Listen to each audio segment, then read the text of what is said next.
तो ASCII codes पढ़ा है। ASCII कोड पढ़े हैं, American standard code for information exchange, right? Yes sir. So for example, if on keyboard I am pressing capital A, so that would be equivalent to the digital 65, the digital code 65. Now that 65 would be converted into binary form. How? For converting any digital number to binary, you just write the sequence of two powers of 2. For example, I'm writing here 2 to the power 0 is 1, right? 2 to the power 1 is 2, 4, then 8, then 16, then 32.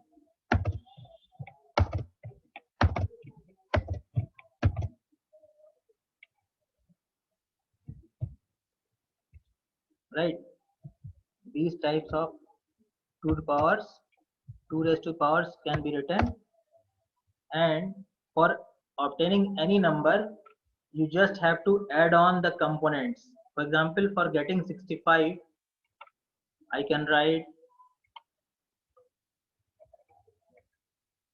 1 over 64, and I can write another one at 1. So 64 plus 1 will get 65. So another things would be 0. So for 32, it would be 0. For 16, it would be again 0.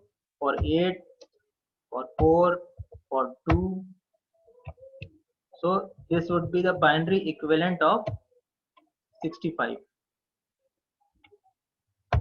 If my computer is using 4-bit registers to store data, then the 65 would be represented in two nibbles, or you can say in 1 byte as 01000001. So this would be 65. So whenever we are pressing capital A on our keyboard, then it generates a sequence of this binary code and gives to the CPU. Then CPU decodes it and understands that the user has typed capital A on the system. So this is the way the computer processes. So whatever we are having, images, videos, text, all things goes into 0 and 1 in background. So this kind of processing is done by the computer.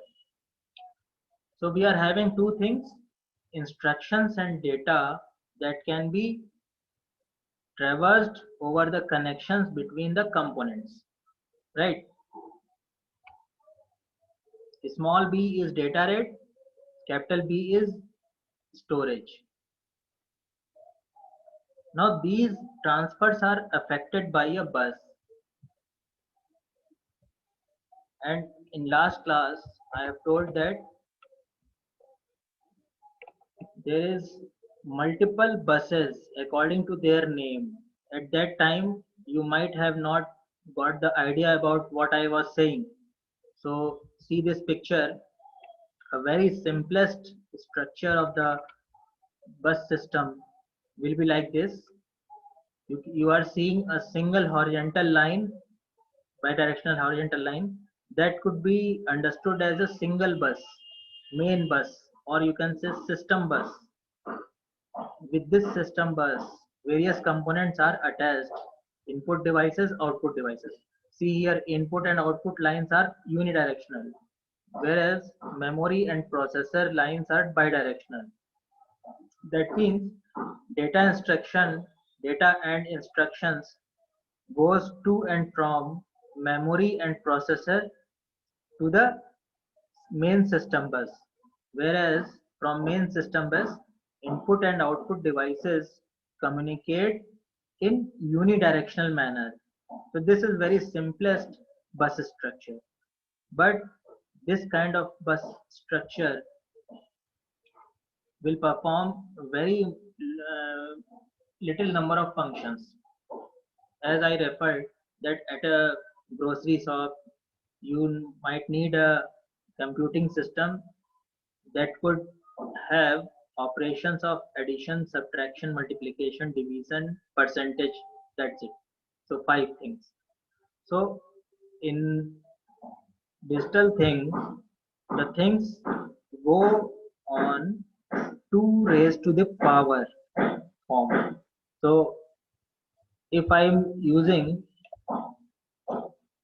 a binary system, then we are having only two number of symbols,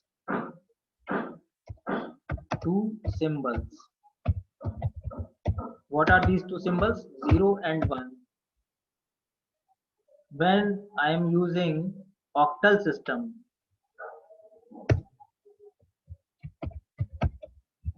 then we are having eight symbols. Eight symbols. What are they? 0, 1, 2, 3, 4, 5, 6, and 7. These are the eight symbols which we are using.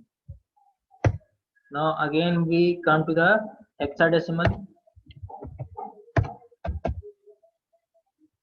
In hexadecimal system, we are having 16 symbols.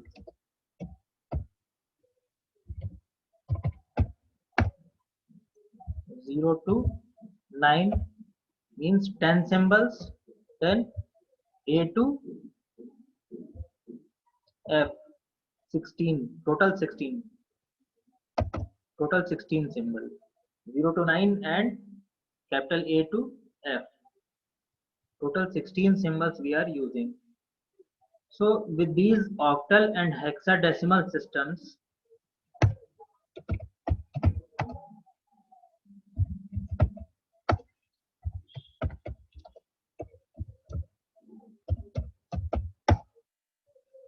octal and hexadecimal addresses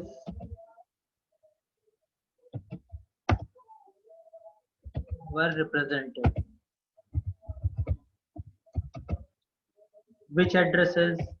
Obviously, storage addresses. What is the basic storage device?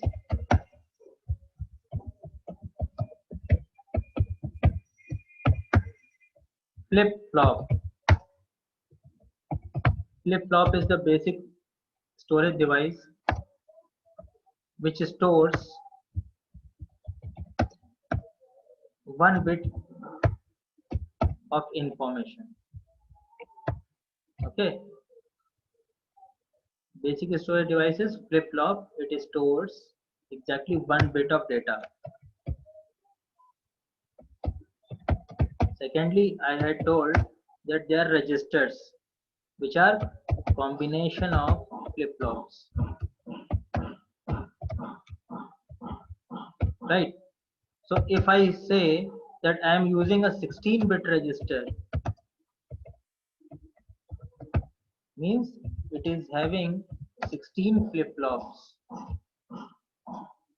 So in our earlier example of capital A, if we are using a 8-bit register, then second and the last flip-flop of the register will having the signal 1. Now whether 1 is written over there, no, it doesn't happen. It is a voltage intensity, right? There is nowhere 1 and 0 is written on the devices.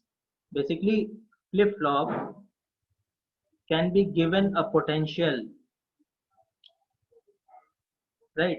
Suppose the lower potential is when all the flip-flops are working in working state, ground working state, then suppose their minimum voltage is 0.05 volt, right? So that could be considered as that would be considered as low, or you can say zero bit. And depending upon the requirement of circuitry, a higher voltage level is prescribed. Suppose it is 3 volt, right? So whenever a flip flop is having at potential 3 volt, then it would be termed as high or represented as bit 1. So this thing happens. Zero doesn't mean that there is no power flowing through the device. Zero means the circuit is able to output a minimum power level. Understood? So if I am using 16-bit registers, then what is happening for representing 65? We are having another 8 zeros leftwards, right? So this representation would be stored for 65, or you can say for character capital A, when our system was using 16-bit registers. So this is the basic difference between register sizes. So are you people getting my points? If anyone has any query, then you can simply raise your hand. There is an option of raise hand, or you can say just unmute your mic and ask. Okay.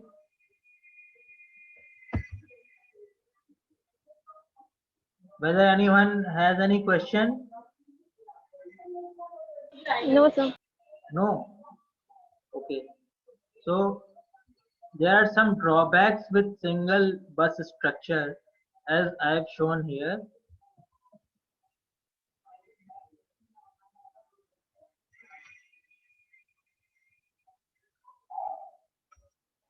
There are few drawbacks of single bus Sir, structure. excuse me. Hello. Sir जो book लेनी हो उसकी मतलब कौन सी book लेनी होगी उसके बारे में आप ग्रुप पे हाँ डाल बताया था दीजिएगा. बेटा, मॉरिस मैनो, कंप्यूटर ओके ठीक है system sir. Architecture. Okay sir. That book is sufficient. Okay sir. So what are the drawbacks of single bus structure?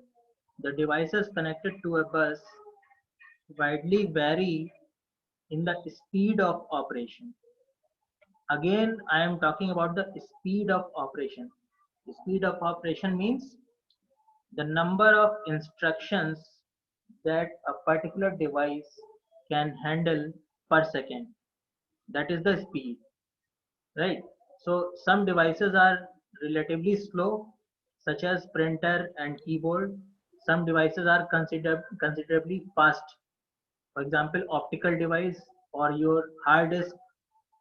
Whenever you transfer data from your hard disk to pen drive, you just install a software called as TerraCopy. Write down somewhere TerraCopy. With TerraCopy, you would be able to see the transfer rates also. Right? When you simply Control X and Control V, then you are not getting the transfer rates. But when you install a particular software to see that, for example, I am saying TerraCopy. So you would be able to see that at what data rate the transfer is getting executed. Either you transfer data from the pen drive to hard disk or hard disk to pen drive. You can see the data transfer rate. So USB pen drives are faster devices. External hard disks are faster devices. Optical disks are faster devices. Whereas CD-ROM is slow. Printer and keyboard are also slow devices. That means their data transfer rate is low as compared to other devices. Memory and processor units operate at fastest parts of the computer. Memory unit and processing unit have a very large data transfer rate.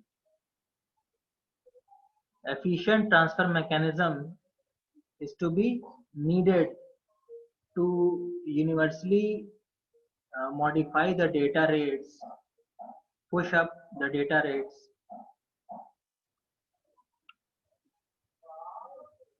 That is achieved by our bus architecture or bus structure, you can say, right? So to balance between the fast data transfer devices and the slow data transfer devices, the balance is achieved by using a efficient bus architecture or a efficient bus structure.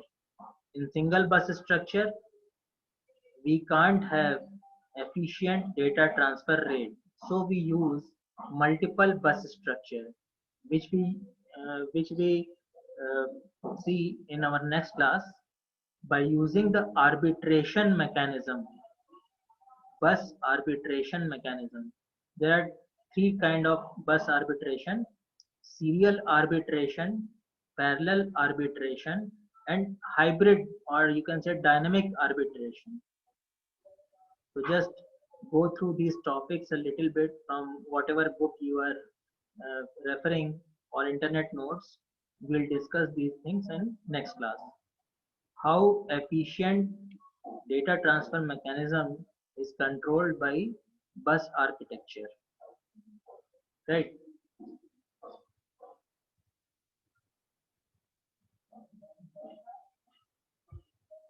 किसी को कोई problem पूछनी है अभी तक के lectures में, last lecture या इस लेक्चर में? और गूगल क्लासरूम आप लोग देखते रहिएगा, नोट्स और लेक्चर के वीडियोस मैं वहां पे पोस्ट करता रहूंगा, ठीक है, ताकि बाद में आप लेक्चर को सुन के उसमें से पॉइंट्स नोट कर सकें अगर आपको अभी नहीं लिख पाए हो तो, ठीक है। Any queries? No query? सबको सब कुछ समझ में आ रहा है?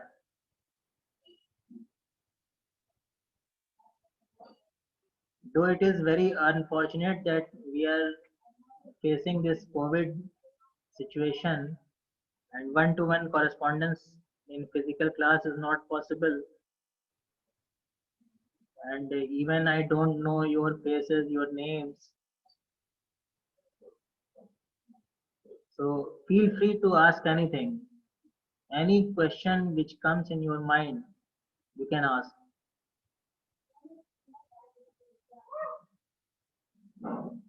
The book Morris Mano you can download from the internet. It is available. The name of book is Computer System Architecture.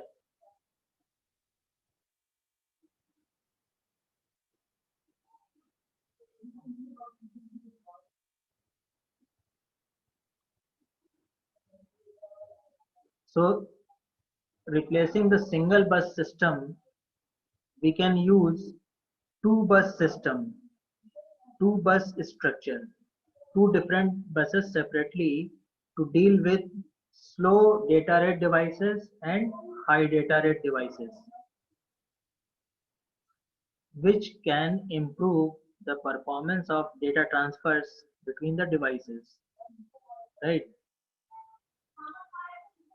There is a specified bus ARMA.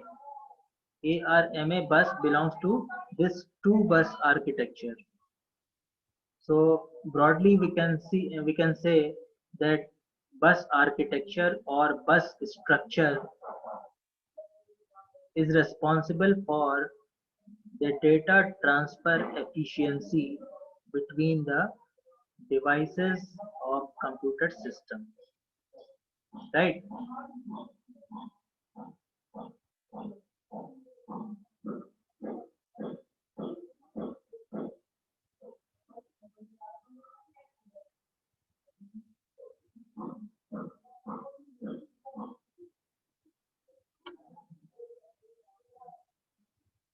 No questions from that side?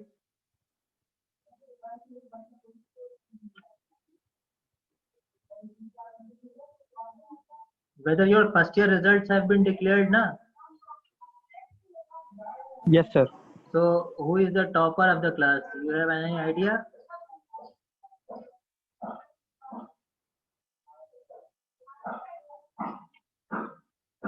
Sakshi Kumar. No. Who is Redmi? See, students, join with your name. Otherwise, I will remove. If anyone is not joining with its name, then I would simply remove. Who is this Redmi?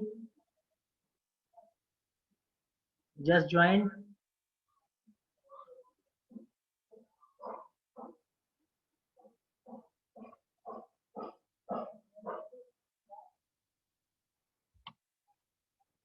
Hello, Redmi.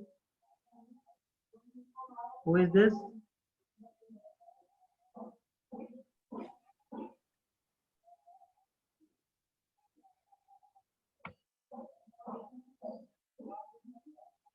Hello.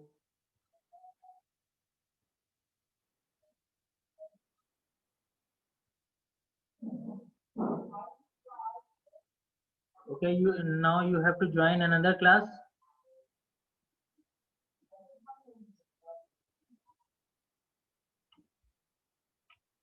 Yes, sir. So you can leave the meeting room. Thank you, sir. Thank you, sir. Thank you, sir.